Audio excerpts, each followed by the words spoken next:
Morning students. Today I am going to revise chapter 3 and 4 for your second unit test. I will revise in brief. You have to read line by line. You have to read each line very carefully. आपको एक एक line बहुत ही carefully पढ़ना है और समझना है. मैं आज आपको शॉर्ट में बताऊंगी. अगर डिटेल में आपको पूरा फिर देखना है और समझना है तो आप प्रीवियस वीडियो देख सकते हैं. और क्वेश्चन आपका कहीं से भी आ सकता है, इसलिए लाइन बाय लाइन अच्छे से समझिए और देखिए. तो we will start from chapter 3, India's mathematical genius. All of you open page number 16. Bharat के गणितज्ञ प्रतिभा. तो यहाँ पर किसकी बात हो रही है? श्रीनिवास रामानुजन की. Srinivas Ramanujan. Who was Srinivas Ramanujan? One of the most renowned mathematician of India. Bharat के एक बहुत ही फेमस गणितज्ञ थे. वन फाइन मॉर्निंग इन 1913 में प्रोफेसर जीएच हार्डी. अब जीएच हार्डी कौन थे? तो वो भी एक मैथमेटिशियन थे, गणितज्ञ थे. कहाँ के थे? कैम्ब्रिज यूनिवर्सिटी के. तो he received the letter with Indian stamps. वो लेटर उन्हें एक मिलता है जिसमें भारत का स्टैम्प रहता है, टिकट रहता है. When he opened it, he found that there were written lines after line of symbols. जब वो लेटर खोलते तो देखते बहुत सारा उसमें सिंबल्स लिखा हुआ है. जो सिंबल्स, जो साइंस होते हैं, नंबर्स होते हैं, वो लिखे हुए हैं line by line. The papers had many theorems with no proofs. और पेपर में बहुत सारे थ्योरम्स थे जिसमें कोई प्रूफ नहीं था. तो ये लेटर किसका था? The letter was written by Srinivas Ramanujan. Srinivas Ramanujan के द्वारा वो लेटर लिखा गया था. तो उसमें बहुत सारे पेपर थे जिसमें प्रूफ नहीं था. तो Hardy got bored of reading them. तो हार्डी बोर हो गए पढ़ते पढ़ते. He put them aside and went on with his days routine. वो अब उस चीज को, उस लेटर को अलग रख दिए. In the evening when he was back in his room, he had another look at the papers. शाम में जब आए वापस तो फिर से उन्होंने उस पेपर्स को देखा. तो वो पेपर्स किनके द्वारा लिखे गए थे? श्रीनिवास रामानुजन. श्रीनिवास रामानुजन कौन थे? भारत के फेमस मैथमेटिशियन थे. और पेपर किनको भेजे थे श्रीनिवास रामानुजन? जीएच हार्डी को भेजे थे. 1913 में भेजे थे. जीएच हार्डी भी एक मैथमेटिशियन थे कैम्ब्रिज यूनिवर्सिटी के. तो वो उनका विचार जानना चाहते थे. तो वो जब वो पेपर को देखे दूसरी बार तो the writer of this papers is indeed a genius. तो उन्हें लगा कि इस पेपर का जो राइटर है वास्तव में प्रतिभाशाली है. तो जीएच हार्डी ने क्या सोचा कि let me talk to Littlewood. उन्होंने सोचा कि उन्हें लिटिल वुड से बात करनी चाहिए इस विषय में. अब लिटिल वुड कौन थे? He was also a mathematician of Cambridge University. वो भी कैम्ब्रिज यूनिवर्सिटी के एक गणितज्ञ थे. तो both of them went through the papers again and again. बार बार उन्होंने पेपर्स को देखा. नाउ दे डिसाइडेड टू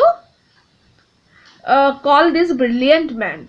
अब उन्होंने डिसाइड किया कि अब इस व्यक्ति को यहाँ कैम्ब्रिज बुलाया जाए. तो किस व्यक्ति को? श्रीनिवास रामानुजन को. But there was money problem. लेकिन उनके पास पैसे की प्रॉब्लम थी.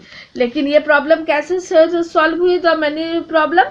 तो the money was arranged from the Trinity College. Trinity College से जो है वो मनी को, पैसे को अरेंज किया गया और sent to Ramanujan the next day. और अगले ही दिन रामानुजन को भेज दिया गया. लेकिन अब रामानुजन के साथ क्या प्रॉब्लम हो गया कि Ramanujan's mother was a great orthodox. वो बहुत ऑर्थोडॉक्स थी, कट्टर ब्राह्मण थी. His mother was even more strictly religious. बहुत ही धार्मिक थी. उनके लिए ये सोचना मुश्किल था कि हर son crossing the sea and going to England. तो उनके लिए सोचना मुश्किल था कि हर son to think of crossing the sea, कि वो समुद्र पार करके इंग्लैंड जाएंगे, कैम्ब्रिज जाएंगे. तो वो पहले लोग विदेश भेजना नहीं चाहते थे, फॉरेन भेजना नहीं चाहते थे. तो उनकी माँ भी बहुत ही धार्मिक थी, इसलिए वो नहीं चाहती थी कि वो फॉरेन जाए. But one night his mother, who had a great respect for the goddess of Namakkal, और टाउन इन तमिलनाडु, तमिलनाडु की जो गॉडेस है, जो देवी है नमक्कल, वो उनका बहुत सम्मान करती थी, बहुत रिस्पेक्ट था। तो had a dream which got the goddess decree, decree means होता है ऑर्डर, आदेश। तो गॉडेस का जो डिक्री है, आदेश है, उनकी माँ को मिला। किसकी माँ को? रामानुजन की माँ को मिला। तो गॉडेस ने क्या कहा, गॉडेस नमक्कल ने क्या कहा कि you have to send your son, कि तुम्हें अपने सन को भेजना है। क्यों? फॉर अ ब्राइट फ्यूचर, अच्छे भविष्य के लिए। तो let him cross the seas and earn fame, उसे बोले कि उसे समुद्र पार करने दो और पैसा कमाने दो। तो the next day she allowed to Ramanujan to go, और अगले दिन ही वो आज्ञा दे दी उसे जाने के लिए, रामानुजन को। On April 14, 1914 he arrived in England. अब वो इंग्लैंड रामानुजन कब पहुंचे? 14 अप्रैल 1914 को पहुंचे। He was not very strictly religious, वो अपनी माँ जितने तो धार्मिक नहीं थे, लेकिन वहाँ पर जाके वो अपने वैल्यूज को मेंटेन किए, और वो वहाँ पर नॉनवेज नहीं खाते थे, वो अपने लिए वेजिटेरियन फूड ही बनाते थे। और वहाँ पर इंग्लैंड ने रामानुजन को रेयर ऑनर दिया, जो दुर्लभ सम्मान होता है वो दिया।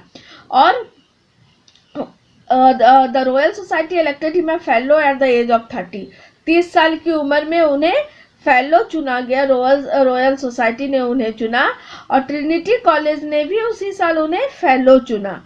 और वो पहले इंडियन थे जिनको ये ऑनर्स मिला था, पहले भारतीय थे जिनको इंग्लैंड में और कैम्ब्रिज यूनिवर्सिटी और इंग्लैंड में भी मिला और ट्रिनिटी में भी मिला। बट सून ही बिकेम इल, लेकिन बहुत जल्दी वो बीमार पड़ गए and return to India in 1919 में 1919 में वो इंडिया वापस आ गए। 1914 में वो गए थे और 1919 में वापस आ गए। And he died on August 20, 1920, अगस्त और 20 अगस्त 1920 में उनकी मृत्यु हो गई। क्यों, कैसे मृत्यु हो गई? तो ड्यू टू इलनेस, बीमारी के कारण हो गई। और किस उम्र में हो गई? तो at the young age of 33 year में उनकी मृत्यु हो गई, 33 साल की उम्र में उनकी मृत्यु हो गई। तो I hope you have understood well.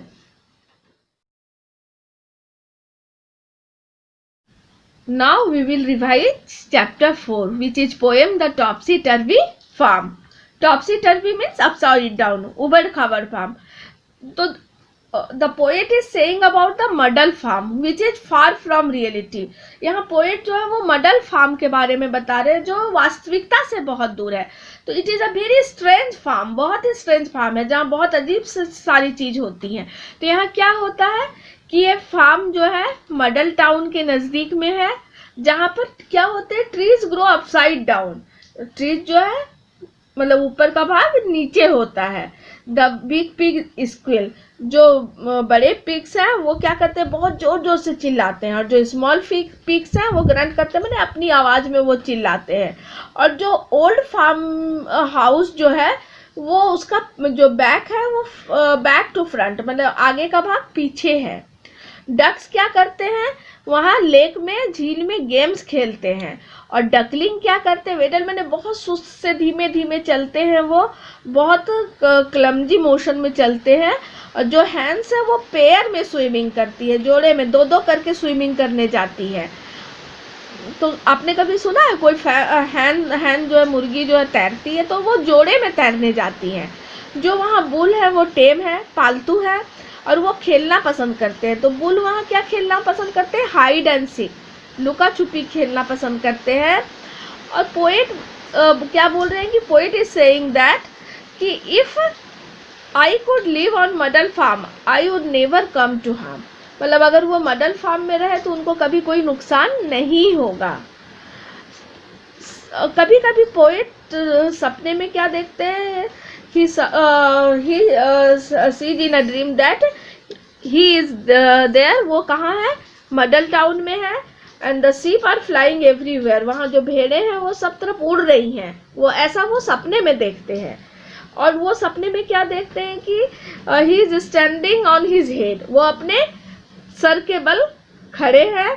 But really I am slept in bed, लेकिन वास्तव में क्या होता है, वो बिस्तर पर सोए रहते हैं।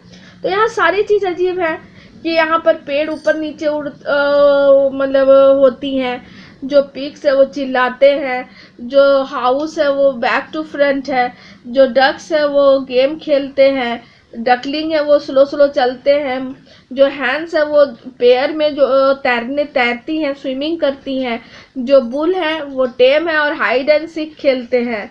और पोएट्स अपने में देखते हैं कि वहाँ सीप जो है वो मडल टाउन में है और सीप वहाँ उड़ रही है और वो सर के बल खड़े हैं, अपने सर के बल खड़े हैं। तो आप अच्छे से एक एक लाइन समझिएगा। क्वेश्चन आंसर मैं आपको पहले करवा दी हूँ दोनों चैप्टर्स के, तो वो क्वेश्चन आंसर अच्छे से देखिएगा। क्वेश्चन आपका कहीं से भी आ सकता है। Thank you.